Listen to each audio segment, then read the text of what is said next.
ஆன்மீக உறவுகள் அனைவருக்கும் என் அன்பான வணக்கங்கள். நாளைய தினம் கிருஷ்ண ஜெயந்தி. குழந்தை இல்லாமல் கஷ்டப்படக்கூடிய ஒவ்வொருத்தவரும் நாளைய தினம் இந்த வழிபாட்டை நீங்கள் செய்யுங்க.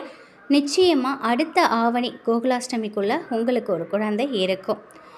முழு நம்பிக்கையோடு இதை நீங்கள் செய்து பாருங்கள். நிச்சயமாக நல்லதே நடக்கும். இந்த வருடம் வந்திருக்கக்கூடிய இந்த கிருஷ்ண ஜெயந்தி வழிபாட்டை தவற விடாதீங்க. கிருஷ்ணா, நீயே எனக்கு குழந்தையாக வரணும் அப்படின்னு சொல்லி இப்போ சொல்லக்கூடிய வழிபாட்டை நீங்கள் செஞ்சிங்கன்னா போதும். நிச்சயமாக குட்டிக்கண்ணன் அடுத்த வருடம் உங்களுடைய மடியில் இருப்பாங்க. உடல் ஆரோக்கியத்தில் சிறப்பாக இருக்கிறவங்க கிருஷ்ண ஜெயந்தி அன்னைக்கு எதுவுமே சாப்பிடாம விரதம் இருந்து இந்த வழிபாட்டை செய்கிறது ரொம்ப நல்ல பலனை கொடுக்கும்.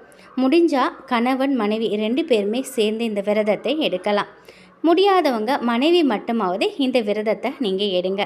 நாளைய தினம் 26/8/2024 அதிகாலையிலே குளிச்சுட்டு சுத்தபத்தமாக உங்களுடைய விரதத்தை தொடங்குங்க. வெறும் தண்ணீர் மட்டும் குடிக்கலாம். துளசி போட்ட தீர்த்தத்தை கூட நாள் முழுதும் நீங்கள் குடிச்சிட்டு விரதம் எடுக்கலாம். நாளைய தினம் மாலை 6:30 மணிக்கு மேலே இந்த கிருஷ்ண வழிபாட்டை நீங்கள் செய்யணும்.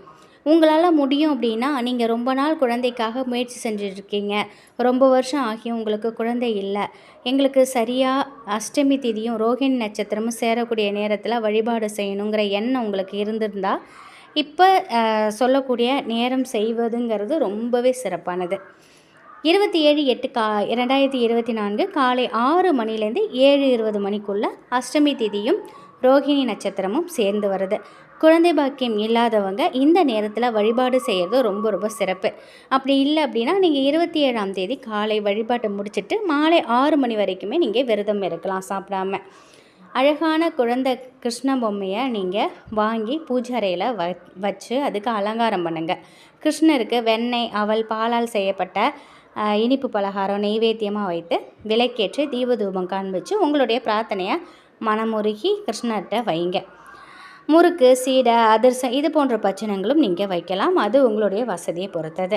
வழிபாட்டை நிறைவு செஞ்சுட்டு பூஜை அறையில் குட்டி கிருஷ்ணர் வச்சிங்கல்ல, அந்த கிருஷ்ணருக்கு வாயில் வெண்ணெய் தடவி அந்த கிருஷ்ணரை எடுத்து குழந்தை பாக்கியம் இல்லாதவங்க உங்களுடைய மடியில் வச்சு நீங்கள் தாளாட்டணும். இதை நீங்கள் யாருக்குமே தெரியாமல் நீங்கள் உங்களுக்குள்ளே செய்யறது சிறப்பான விஷயம். ஏன்னா அதை மறைத்து செய்தால் கூடுதல் பலன் கொடுக்குங்கிற மாதிரி சொல்கிறாங்க. உங்களுக்கு தெரிஞ்ச கிருஷ்ண பாடலை பாடி மெல்லமாக உங்கள் மடி மீது வச்சு தாளாட்டி பாராட்டி சீராட்டி நீங்கள் அது அவங்களே உங்கள் மடியில் குழந்தையாக வந்துட்டா மாதிரி ஒரு மனநிறைவோடு இந்த வழிபாட்டை நீங்கள் செய்யணும். ஒரு 5 நிமிஷம் இந்த பொம்மையை உங்கள் பக்கத்துலேயே நீங்கள் உங்கள் மடியிலே வச்சுக்கோங்க. அதுக்கப்புறம் எடுத்து பூஜை அறையில் வச்சிடலாம். கிருஷ்ணருக்கு நெய்வேத்தியமாக வெண்ணெய் வச்சுங்க பாருங்கள், அதை எடுத்து நீங்கள் ஸ்டோர் பண்ணி வச்சுக்கோங்க. டெய்லியுமே வெறும் வயிற்றில் சாப்பிடுங்க. எனக்கு நீயே குழந்தையாக பிறக்கணும் கிருஷ்ணா அப்படின்னு சொல்லி வெண்ணெயை சாப்பிட்டுட்டு வாங்க. நிச்சயமாக உங்களுக்கு அந்த கிருஷ்ண குழந்தையாக அடுத்த வருஷத்துக்குள்ளே பிறப்பார். எந்த கவலையுமே உங்களுக்கு வேண்டாம். கிருஷ்ணர் மண்பானைக்குள்ளே தன்னோட கையை விட்டு வெண்ணெய் எடுப்பார் பாருங்கள், அந்த மாதிரி திருவுருவம் படம் கிடச்சிது, அந்த மாதிரி ஒரு படம் கிடச்சிதுன்னா அதை நீங்கள் வாங்கி உங்களோட வீட்டில் நீங்கள் மாட்டி வைக்கலாம். அந்த படத்தை நீங்கள் அடிக்கடி பார்த்துக்கிட்டே இருந்தால் சீக்கிரமாக உங்களுக்கு குழந்தை பாக்கியம் கிடைக்கும். இந்த வருட கிருஷ்ண ஜெயந்தியை நீங்கள் கணவன் மனைவி 2 பேரும் சேர்ந்து கொண்டாடுங்க.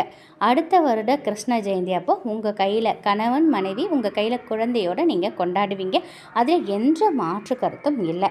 அதனால் நான் இப்போ சொன்ன இந்த குறிப்பிட்ட நேரத்தில் நீங்கள் இதை செய்யணும். அதாவது ரொம்ப நாள் நீங்கள் குழந்தை இல்லாமல் காத்திருக்கீங்க அப்படின்னாக்கா, நீங்கள் இந்த அஷ்டமி திதியும் ரோகிணி நட்சத்திரமும் சேர்ந்து வருது பார்த்தீங்களா, அந்த நேரத்தில் நீங்கள் வழிபாடு செய்யணும். 27/8/2024 காலையில் 6லேருந்து 7:20 இந்த அஷ்டமி திதியும் ரோகிணி நட்சத்திரமும் இணைந்து வருது. அந்த நேரத்தில் இந்த வழிபாட்டை நீங்கள் செய்யுங்க. உங்களால் முடிந்தால் அந்த நாள் முழுவதுமே நீங்கள் சாப்பிடாமல் இருக்கலாம். இந்த நேரத்தை மிஸ் பண்ணாதீங்க. இதை நீங்கள் நாளைய தினம் கிருஷ்ண ஜெயந்தி வழக்கம் போல் எப்பொழுதும் போல் நீங்கள் எப்படி கிருஷ்ண ஜெயந்தி உங்கள் வீட்டில் கொண்டாடுவீங்களோ கிருஷ்ணருக்கு, அந்த மாதிரி நீங்கள் கொண்டாடுங்க. ஆனால் குழந்தைக்காக ஏங்குறவங்க இந்த நேரத்தை நீங்கள் பயன்படுத்திக்கோங்க. சரியாக அஷ்டமி திதி ரோஹிணி நட்சத்திரம் சேரக்கூடிய நேரத்தில் நீங்கள் வழிபாடு செய்யுங்க.